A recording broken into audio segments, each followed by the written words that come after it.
today we're going to be talking about my top tips for the birthing partner.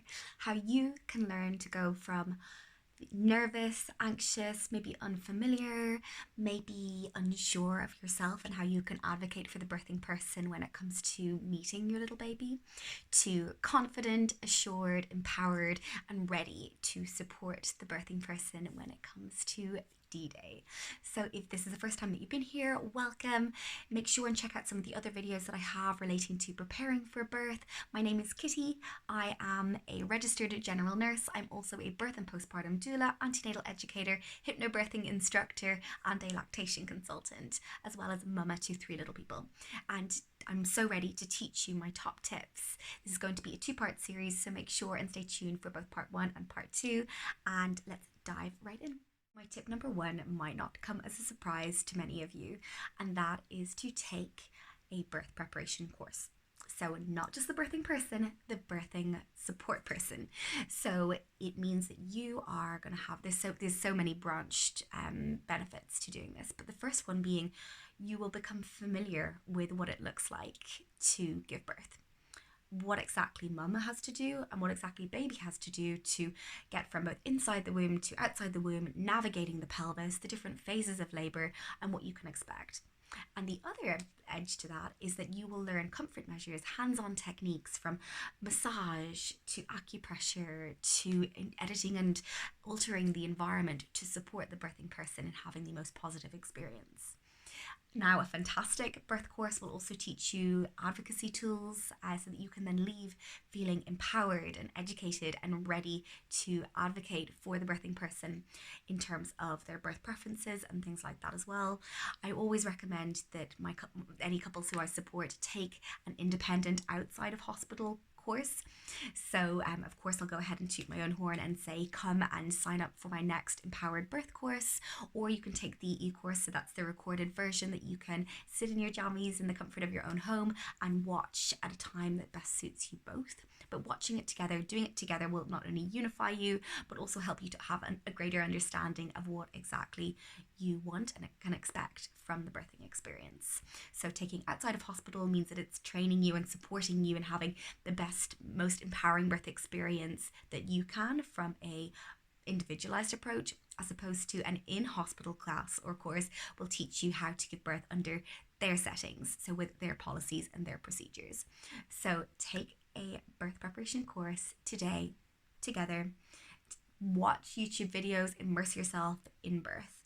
It will help you become more empowered and more educated around the topic and know what to expect. So my tip number 2 then is going to be about, following on from the topic of tip number 1, immersing yourself in birth. And what I don't want to see is a birthing partner coming in and saying, oh yeah, I know what to expect, it'll be fine, when actually what they haven't seen is birth in action. They are unfamiliar with the body fluids, they are unfamiliar with the sounds that the birthing person can make. So watching lots of birth videos, immersing yourself from that perspective can be really, really powerful, because it means that you're not going to get a big fright on the day, and you will know what sounds are normal, what sounds you've seen and heard before, and that you'll be able to just sit and be present and be that grounding source, as opposed to being in your panic mode.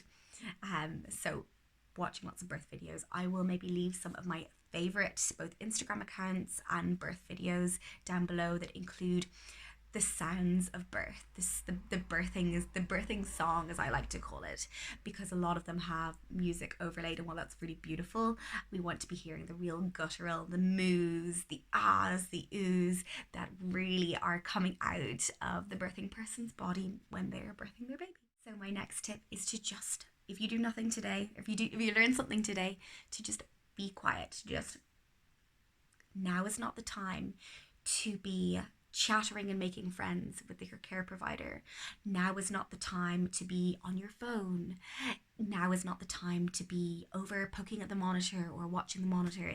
The time is to just be quiet, to allow the birthing person opportunity to go inward, to stay in that left-sided part of their brain, to avoid asking them too many questions, but instead to just practice being present and tuning into their needs. And you would be surprised when you decide and make that decision to just stop making as much noise and stop the chatter, the unnecessary chatter, what you realize about the birthing person. You will go from busy in your mind and busy in your space to, in your silence, grounding them, mimicking their breathing, maybe giving them an opportunity to copy your slow, calm breath.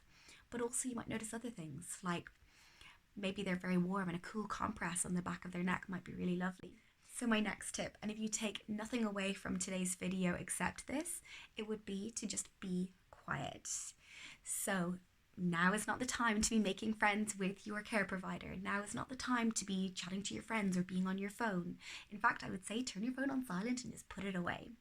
Try your best to turn down, if you request to turn down, or just to ignore the beeping monitors and focus and be present on the birthing person. So you would be surprised by what you will notice when you are just staying present and staying grounded with them. You might notice that their breathing is picking up, and you can have an opportunity there to reground them and center them by mirroring and mimicking some slow, calm breath for them, so that you can remind them to slow down their breathing. You might notice that they maybe haven't had something to drink in a while and that their mouth is dried, so to offer them something to sip on. You might notice that she's very hot and might need a nice cool compress on the back of her neck, that maybe she hasn't gone to the bathroom in a while. So all of these things you might not have noticed had you been busy making noise, both in your head or outwardly. So to just tune down, slow down everything, and I hope you found that helpful. Make sure and hit subscribe, and I will see you in the next video.